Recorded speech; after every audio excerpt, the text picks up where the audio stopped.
Eh bien, bonjour à tous ce matin. Content d'être parmi vous. Je m'appelle Olivier Finstag. Je suis marié avec Sandra. Nous avons 3 enfants et nous habitons à Montbéliard. Alors, un petit extrait de ce film Retour vers le futur. C'était le numéro 1. Et avec cette confrontation entre le jeune McFly et puis son proviseur. On va en reparler un petit peu plus tard. On a parlé un petit peu de des patriarches. On a parlé un petit peu de Jacob. Et on a vu que ce fameux Jacob, eh bien, il a eu recours à différents stratagèmes. Il était rusé et il a eu recours à différents stratagèmes pour avoir part à la bénédiction qui était destinée normalement à l'aîné, donc Ésaü. Et à cause simplement d'un petit plat de lentilles, eh bien, Ésaü a perdu cette bénédiction. Et on a vu que, eh bien, malgré toute sa fourberie, en fait, ce que nous avons conclu, c'est que malgré tout, Jacob, dans ses difficultés, même dans ses travers, il a regardé plus loin.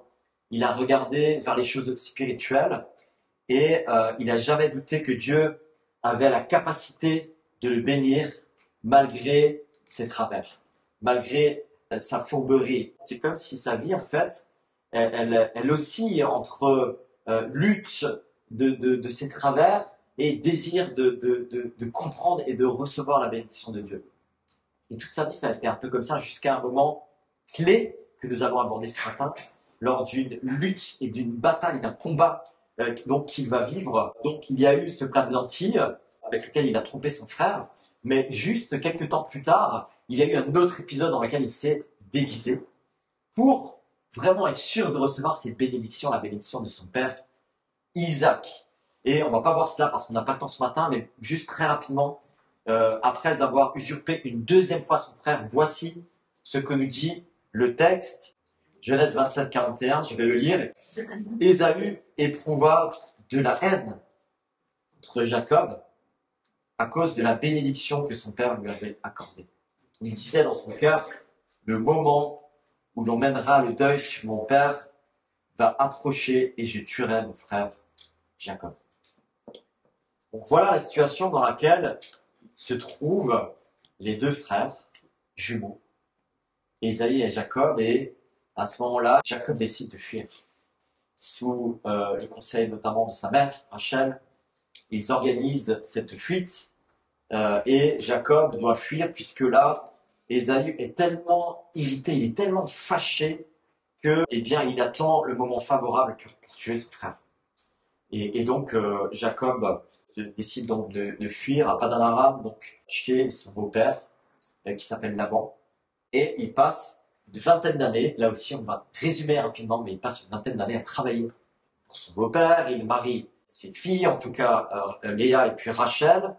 Et 20 ans plus tard, nous retrouvons Jacob dans un récit assez mystérieux que nous allons lire ensemble maintenant et sur lequel on va s'attarder un petit peu ce matin. Genèse chapitre 32, nous lisons à partir du verset 23.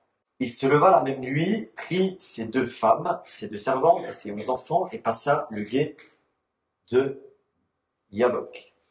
Il les prit, leur fit passer le torrent et le fit passer à tout ce qui lui appartenait. Jacob resta seul. C'est alors qu'un homme lutta avec lui jusqu'au lever de l'aurore. Voyant qu'il n'était pas vainqueur contre lui, cet homme le frappa à l'emboîture de la hanche. Celle-ci se déboîta pendant qu'il luttait avec lui. Il dit, « Laisse-moi partir, car l'aurore se lève. » Jacob répondit, « Je ne te laisserai pas partir avant que tu n'aies béni. » Il lui demanda, « Quel est ton nom ?» Il répondit, « Jacob. » Il ajouta, « Ton nom ne sera plus Jacob, mais tu seras appelé Israël, car tu as lutté avec Dieu et avec les hommes, et tu as été vainqueur. » Jacob lui demanda, « Révèle-moi donc ton nom. » Il répondit, « Pourquoi demandes-tu mon nom ?» Et il le bénit là. Jacob appela cet endroit Péniel, car dit, « J'ai vu Dieu face à face, et ma vie a été sauvée. » Le soleil se levait lorsqu'il passa Péniel. il boitait de la hanche. Voilà pourquoi aujourd'hui encore les Israélites ne mangent pas le tendon qui est à l'emboîture de la hanche, parce que Dieu frappa Jacob à l'emboîture de la hanche, au tendon. Chapitre 33, 3 premiers versets. Jacob leva les yeux et regarda. Il constata qu'Ésaü arrivait avec 400 hommes. Il répartit les enfants entre Léa et Rachel, et les deux servantes, et il plaça en tête les servantes avec leurs enfants, puis Léa avec ses enfants, enfin Rachel avec Joseph. Lui-même passa devant eux et se prosterna à terre 7 fois, jusqu'à ce qu'il soit près de son frère. Ésaü courut à sa rencontre, et trémit, se jeta à son cou et l'embrassa. Et il pleurait.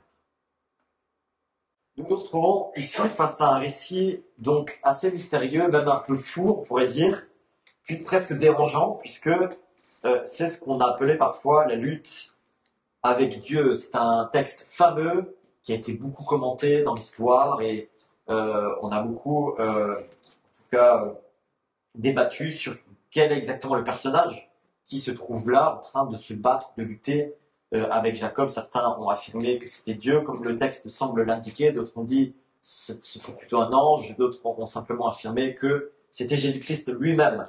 Et on ne va pas entrer dans ce débat maintenant, puisque c'est pas non plus le but de ce matin. On va surtout réfléchir à finalement le fruit et l'impact de cette rencontre dans la vie de Jacob et les échanges qu'ils auront. Mais d'abord, ce que je vous invite à faire, c'est que ce qui se passe, c'est que ce texte se trouve inséré au milieu de tout un scénario. Il y a avant la lutte que nous venons de lire, et bien après toute la préparation, la crainte de Jacob qui s'apprête à rencontrer son frère, puisqu'il va revenir dans le pays de ses pères, et il doit traverser le pays de Séir, et dans ce pays de Séir se trouve eh bien, son frère qui s'est développé, qui se trouve, c'est son territoire, et donc il sait qu'il va devoir passer par cette région, et donc inévitablement croiser son frère. Ça fait environ 20 ans, je l'ai déjà dit, mais comme nous l'avons lu tout à l'heure, 20 ans plus tôt, son frère voulait le tuer. Alors on voit un Jacob qui est là, qui hésite, on pourrait dire même qui est angoissé, et eh bien, il envoie d'abord des messagers pour lui dire qu'il a beaucoup d'argent, et pour lui dire, voilà, je t'envoie cela pour trouver grâce à tes yeux, et les messagers reviennent et disent que 400 hommes sont en marche pour te rencontrer. Et là, il prend encore plus peur, parce que s'il dit, mince, mon frère arrive avec 400 hommes, et il commence à s'organiser différemment, il passe d'abord sa famille à travers ce fameux gué de Yabok, et puis le texte nous dit, au chapitre 32, verset 8, que Jacob fut très effrayé et saisi d'angoisse. Et il y a ici, chapitre 32, verset 10, on ne va pas tout lire, mais une prière que Jacob se met à effectuer, très intéressante, dans laquelle il crie à Dieu. Et dans laquelle il rappelle toutes ces promesses qu'il a reçues de la part de Dieu depuis Abraham. Et dans cette prière, ce qui est intéressant, c'est que c'est une prière pleine d'humilité. Eh bien, il parle encore une fois du Dieu de ses pères, du Dieu de son grand-père Abraham. Et il dit, je suis trop petit pour toutes les grâces et toute la fidélité dont tu as fait preuve envers moi. Délivre-moi de mon frère Ésaü, car j'ai peur qu'il ne vienne et ne me frappe, sans épargner ni mère ni enfant. Et c'est toi-même qui as dit, je te ferai du bien, je rendrai ta descendance pareille au sable de la mer, si abondant qu'on ne peut le compter. Et cette prière est intéressante parce que il dit, ce qu'il a retenu de Dieu, c'est « je te ferai du bien ». Alors que Dieu n'a pas dit « je te ferai du bien ». Il a dit « je multiplierai ta descendance, je te donnerai un pays. Toutes les familles de la terre seront bénies en toi ». Et à deux reprises dans cette prière, vous pouvez le lire tranquillement à la maison, chapitre 32 de Genèse, il dit « tu as dit « je te ferai du bien ». Alors montre-moi que tu es là. Maintenant que je suis dans la galère, hein, ça vous arrive aussi? Maintenant que je suis vraiment dans la galère, j'ai plein de bétail, je suis blindé, je suis riche, mais maintenant que mon frère arrive avec 400 hommes, toute cette richesse, j'ai l'impression qu'elle ne me sert à rien. Tu as dit, je te bénirai, montre-moi que tu es là. Et c'est comme ça que ça se passe parfois dans nos vies. Et je cite ici Alfred Kuhn qui a commenté ce texte et qui dit, l'amour de Dieu permet parfois que nous soyons acculés dans une situation inextricable pour que nous retrouvions le chemin de la prière. Et durant ces 20 dernières années, eh bien, nous pourrions simplement dire, pour résumer, que Jacob a bien voulu de cette bénédiction, mais pour lui-même. Je te ferai du bien. Et il nous arrive parfois, et moi également, d'oublier que la bénédiction que Dieu nous donne, nous est donnée pour rejaillir sur les autres. Et je crois que c'est un message intéressant, en particulier dans le monde individualiste dans lequel on vit. La bénédiction qui nous est donnée pour rejaillir sur les personnes qui nous entourent. Pas juste pour nous, pour notre petit confort. Et Jacob a continué à diriger sa vie, on va dire, de son propre chef. Il y a eu toute cette tension qu'il y a eu avec sa belle famille, avec son beau-père, qu'on ne va pas évoquer ici. Et dans ce passage, on découvre un Jacob qui ne peut plus compter sur toutes ces ruses et toutes ces stratégies. Mais ce qui est rassurant quand même, il faut le souligner, c'est que malgré ses erreurs, ses ruses et son égoïsme, à ce moment-là, eh bien, Dieu est là. Lorsqu'il s'adresse à lui, Dieu est là. Et Dieu va se manifester en particulier au travers de cette rencontre qu'on va évoquer tout à l'heure. Et c'est ça qui est formidable, c'est que malgré nos faiblesses et notre entêtement, malgré des fois le fait que on se rend compte que de notre égoïsme, eh bien, quand on vient à Dieu, il ne nous dit pas « Ouais, tu penses qu'à toi ». Il nous accueille. Et il est prêt à écouter notre plainte, notre cri du cœur. Donc, Jacob est entre deux feux. Il est dans l'attente de retrouver son frère avec qui il s'est brouillé. Et le passé lui revient au galop. Et ça aussi, c'est intéressant parce que c'est souvent ce qui se passe quand on n'a pas réglé le passé. On pense l'avoir enfui quelque part.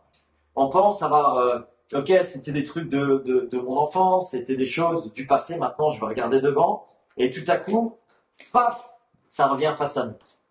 Et le texte nous dit qu'il se lève la nuit, même, et qu'il fait donc passer à la rivière toute sa famille, femmes et enfants, et tout ce qui lui appartient, avec le verset 25, c'est un petit verset, avec 3 mots, qui nous dit Jacob resta seul, fatigué, apeuré comme un animal traqué. Rappelons que ces situations arrivent à beaucoup de personnages bibliques. Jérémie, Isaïe, Daniel, Élie, Jésus lui-même dans le jardin. Seul, comme abandonné de tous. Et je sais pas vous, mais ça me rassure tellement à chaque fois quand je pense à ça.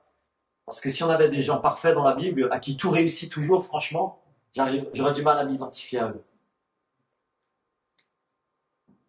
Et il nous arrive à tous d'être fatigués, d'avoir l'impression de ne pas pouvoir souffler, de se sentir seul, découragé.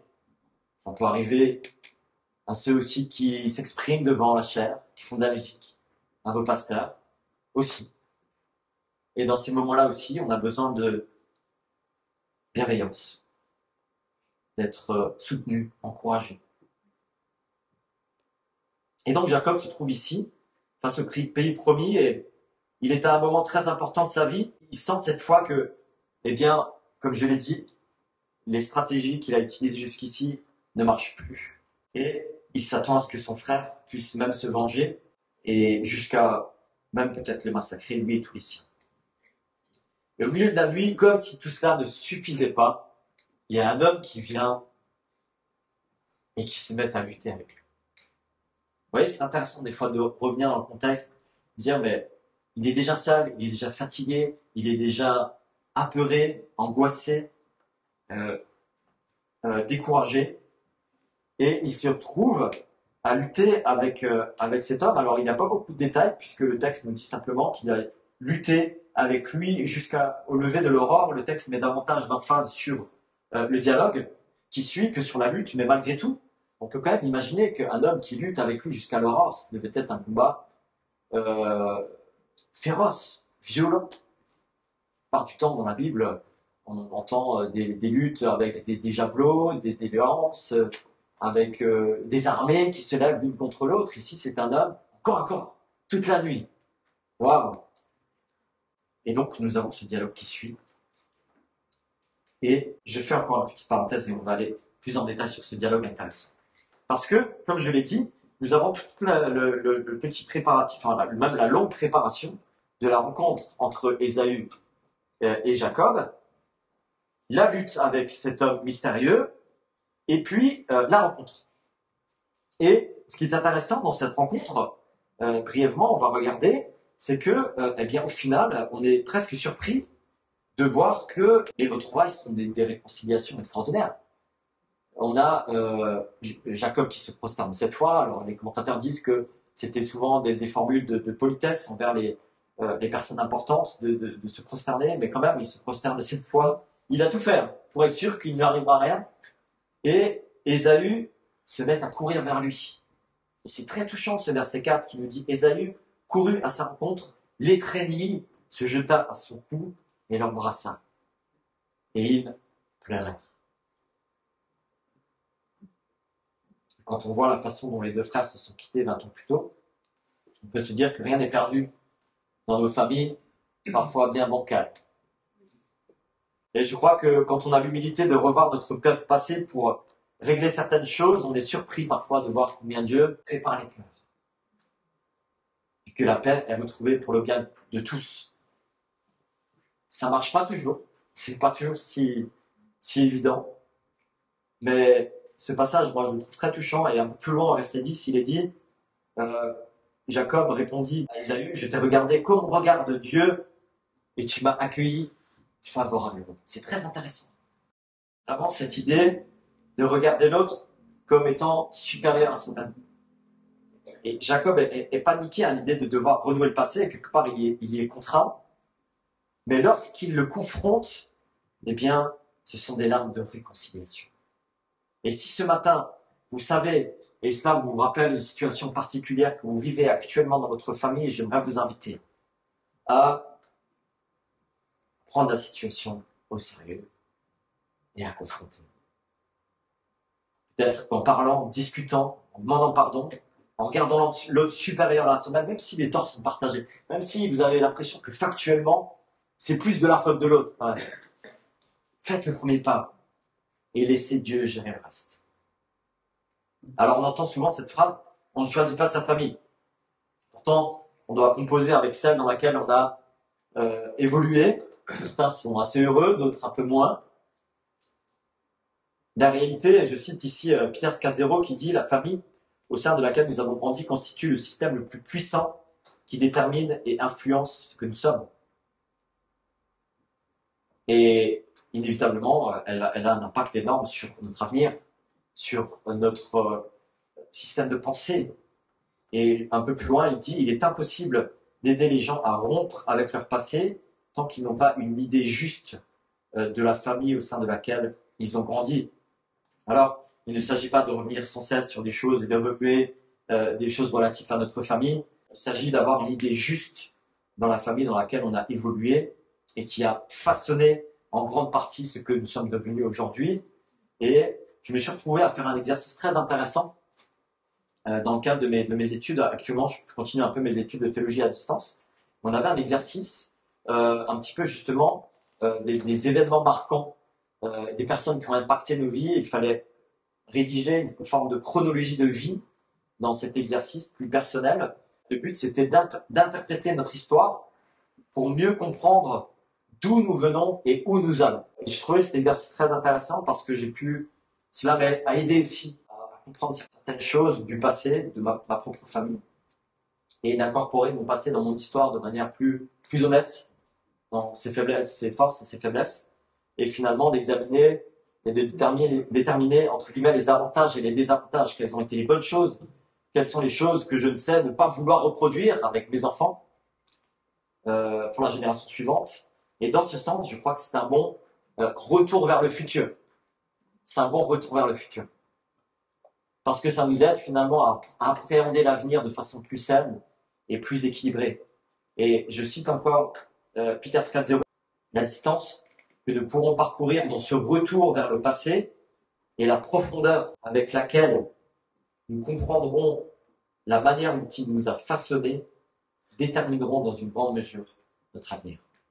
Il y a des phrases, des mots qui nous ont impactés durant notre enfance, comme ça a été le cas de la famille McFly dans Retour vers le futur. Cette trilogie légendaire Et finalement, tout ce film, quand j'ai réfléchi, tout ce film se joue autour de cette malédiction. Vous êtes un tocard comme votre père. C'est ça qu'il lui dit, en fait, le proviseur.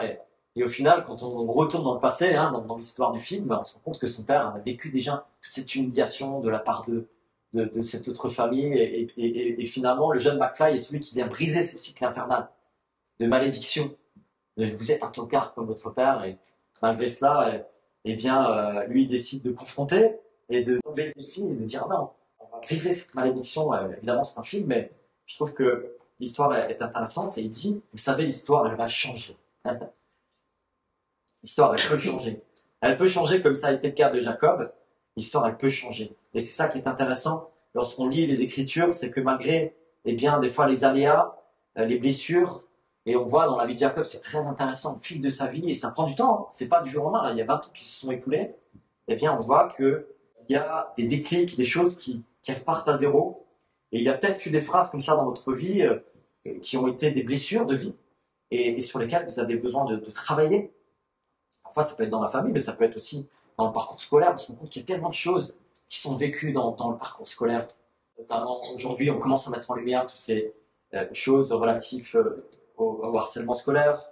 Les choses se complexifient aujourd'hui avec le cyberharcèlement, parce que les jeunes se font harceler maintenant dans leur chambre, alors qu'ils sont sur leur smartphone, et qu'on les insulte de tous les noms, alors qu'on leur a dit des choses merveilleuses juste avant. Alors, je ne vous dis pas toutes les choses que ça peut engendrer dans la vie de ces jeunes. Mais ça fait partie de ce qui peut nous construire ou nous déconstruire durant notre parcours de vie, et c'est très important d'être honnête avec ça. Je laisse prendre. On revient à notre lutte avec cet homme. Donc, avant d'avoir eu le cran d'affronter son frère, Jacob a fait une rencontre. Et donc, ce que je disais, c'est que l'important, au-delà de cette lutte, eh bien, le texte met l'emphase sur le dialogue qui suit. Et on va le regarder un petit peu ensemble. Voyant qu'il n'était pas vainqueur contre lui, donc, il est frappé à l'emboîture de la hanche et celle-ci se déboîte. Et maintenant que Jacob est obligé de boiter, il se voit dans toute sa faiblesse et son impuissance. Il s'est battu de toutes ses forces, mais là, psychologiquement, émotionnellement, il doit capituler. Pendant toute sa vie et dans toutes les circonstances, il avait essayé de s'arracher la bénédiction de Dieu par ses propres moyens, par ses ruses, on en a parlé, dans son propre intérêt, et il était trop volontaire et trop orgueilleux pour accepter que la bénédiction lui soit donnée.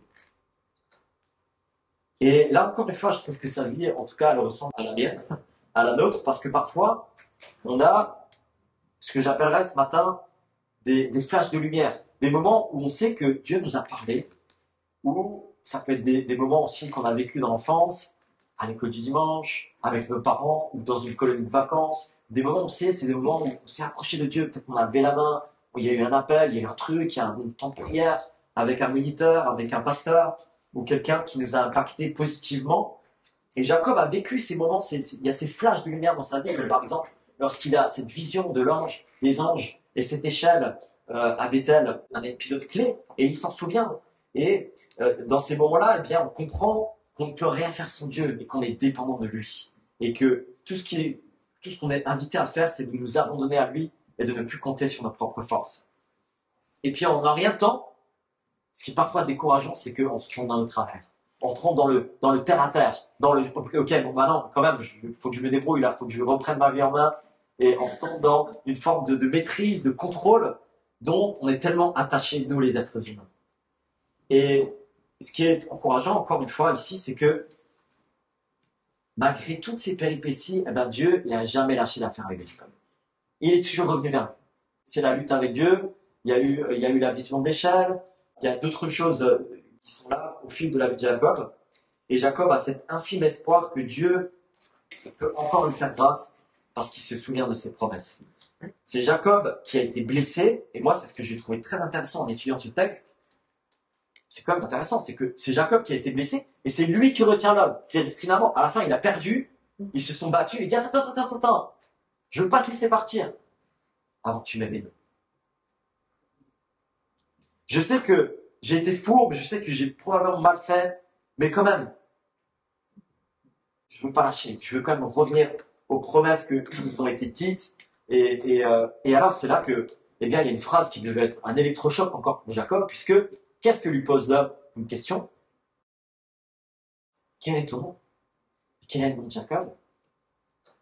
Là, c'est que à cette époque-là, les noms, ça avait toute leur importance. C'était toute une signification. Et lorsqu'il dit mon nom est Jacob, tout doit revenir. Jacob le rusé, le fourbe, l'usurpateur. Non seulement il se retrouve acculé, fatigué, désespéré, mais il doit admettre là, devant cet homme, que tout ce qu'il a fait dans le passé n'a pas été glorieux. Tu veux être béni, mais tu es qui? Tu as tellement échoué. Tu ne le mérites pas. Vois comment tu t'es comporté jusqu'ici. Si tu veux la bénédiction, et là, c'est une interprétation Olivier Pinstag, sois cohérent. Deviens ce que je t'ai appelé à être et arrête de vouloir tout contrôler et fais-moi confiance. Compte sur ma grâce. Et je crois qu'il y a quelque chose d'une vraie, avec tout ce qu'il a vécu maintenant, c'est quelque part une façon que Dieu a trouvé de lui dire, maintenant, sois cohérent avec ta foi, avec ce que tu crois. Parce que la bénédiction que je veux te donner, elle n'est pas juste pour toi-même. Elle est beaucoup plus profonde, elle a beaucoup plus de sens que juste pour ta propre petite vie. Et donc, Dieu a béni Jacob, non pas à cause de ce qu'il a fait ou pas fait, mais parce qu'il a vu sa détresse et encore une fois accepté de lui faire grâce. C'est que ce n'est pas à cause de tout ce qu'on a fait de bien ou pas bien, parce que nous sommes là pour chanter les louanges de Dieu ce matin. C'est à cause de la grâce de Dieu. C'est à cause de toutes ces promesses qui ont été faites à cette famille de patriarches, à Abraham, à Isaac, à Jacob, que toutes les familles de la terre vont être bénies en eux-mêmes, et que grâce à ces promesses-là, nous sommes là. C'est pas juste pour Jacob, c'est aussi pour nous. C'est génial quand même. Toutes les familles de la terre seront bénies en toi. La promesse ultime, elle est arrivée dans la personne de Jésus-Christ, qui est le Messie venu pour la bénédiction des nations. Et on l'a chanté ce matin. Jésus, l'espoir des nations, soutien de ceux qui pleurent. Tu ne t'appelleras plus Jacob, mais Israël. Et là, il y a un vrai changement dans la vie de Jacob qui se perd. Et Jacob reçoit un nom d'honneur par lequel Dieu veut le reconnaître et lui donne sa vraie valeur. Et là, il ne peut pas reconnaître que c'est grâce à lui, c'est que par la grâce de Dieu. Et bon, là aussi, il y a un vrai débat avec le nom d'Israël. Je ne vais pas interpréter tout ce qui a été dit par les rabbins des derniers siècles et millénaires sur le nom d'Israël, et tous les théologiens chrétiens aussi qui ont essayé. Mais j'aime bien ce que Alfred Kuhn dit à la fin, entre Dieu lutte, vainqueur de Dieu, vaincu par Dieu, prince de Dieu, il fait un petit commencé et il termine par règne avec Dieu. Et j'aime bien parce que, quelque part, règne avec Dieu, c'est Dieu veut bien régner avec Jacob et lui faire vivre ses promesses, on le verra plus tard. Et quelque part, c'est un travail collaboratif avec Dieu. Règne avec Dieu. C'est pas juste pour toi, c'est on va marcher ensemble. Et il fera encore quelques gourdes. Hein. On verra que c'est pas parce qu'il s'appelle Israël maintenant qu'il devient parfait. Il y a quelques éléments qui le rattrapent à chaque fois, mais quand même, on notera un changement et une maturité plus grande chez Jacob, qui va s'opérer à partir de là, notamment aussi dans sa façon de gérer sa famille. Et à la fin du chapitre 33, lorsqu'il arrive à Sichem et qu'il achète ce champ, il construit un autel, et cette fois-ci, l'autel qu'il construit, il l'appelle Dieu, le Dieu d'Israël. Et non plus le Dieu de mes pères. C'est mon Dieu à moi. Et il s'est approprié ses promesses. Et il vit et il règne avec lui. Dieu est enfin devenu un Dieu personnel sur qui il peut compter, même lorsqu'il retourne dans ses travers. Et c'est cela qui fait toute la différence. Et Hébreux 11 cite quand même Jacob parmi les héros de la foi lorsqu'il dit « C'est par la foi que Jacob a béni chacun de ses fils, et les fils de Joseph, etc. » Et nous trouvons cette promesse. Je vais simplement citer ici Romains chapitre 5, et on arrive à la fin de notre temps de message, Romains 5, 17. Si par un seul homme, par la faute d'un seul, la mort a régné, ceux qui reçoivent avec abondance la grâce et le don de la justice régneront à bien plus forte raison dans la vie par Jésus-Christ, lui seul. Et il ne s'agit pas simplement d'une formule magique, pour régner avec lui, nous avons besoin d'apprendre aussi à mourir en nous-mêmes. Et je crois que c'est pour ça que l'Ancien Testament est encore riche de tellement de leçons et d'enseignements. Lorsqu'on nous dit, ouais, bon, ce qui est important, c'est le Nouveau Testament, c'est dommage. Parce que toute l'écriture est inspirée de Dieu. Et lorsqu'on lit l'histoire de Jacob, c'est plein de grâce. C'est plein de cette illustration, ces touches qui vont nous faire découvrir finalement la grâce en Jésus-Christ et qui nous montrent que, eh bien, la vie de Jacob et sa lutte avec l'ange est une magnifique leçon de patience de la part de Dieu jusqu'à ce que Jacob lui laisse vraiment toute la place. Et quand Jésus nous appelle à le suivre, c'est vrai. C'est vrai que tout est grâce. C'est vrai que nous avons simplement à croire dans son sacrifice, dans sa mort et dans sa résurrection pour être sauvés. Mais dans le même temps, si nous voulons régner avec lui et vivre avec lui, eh bien, il nous invite à porter notre croix et à ne pas penser égoïstement, simplement pour nous-mêmes. Et à comprendre que cette vie avec lui, elle rejaillit sur les autres. Et c'est le fruit naturel de ce que Jésus nous appelle à vivre, puisqu'il est mort pour donner la vie, et qu'il a dit, si le grain de blé ne tombe en terre, il ne peut porter de fruits. Et cette symbolique est la même pour nous aujourd'hui. Alors, nous avons vu deux choses ce matin, je conclus. Nous avons vu que Dieu est un Dieu de renouveau, de changement, au travers de tout cet épisode avec Jacob et Ésaü, un Dieu de nouvelles chances. Et peut-être que ce matin, bien, vous avez besoin d'entendre que Dieu est là, malgré votre découragement, peut-être votre lassitude, je ne sais pas, ou votre solitude. Le Dieu de Jacob, le fourbe, a été d'une immense patience pour venir finalement le rencontrer à plusieurs reprises, d'une façon personnelle, lorsqu'il était au fond du trou.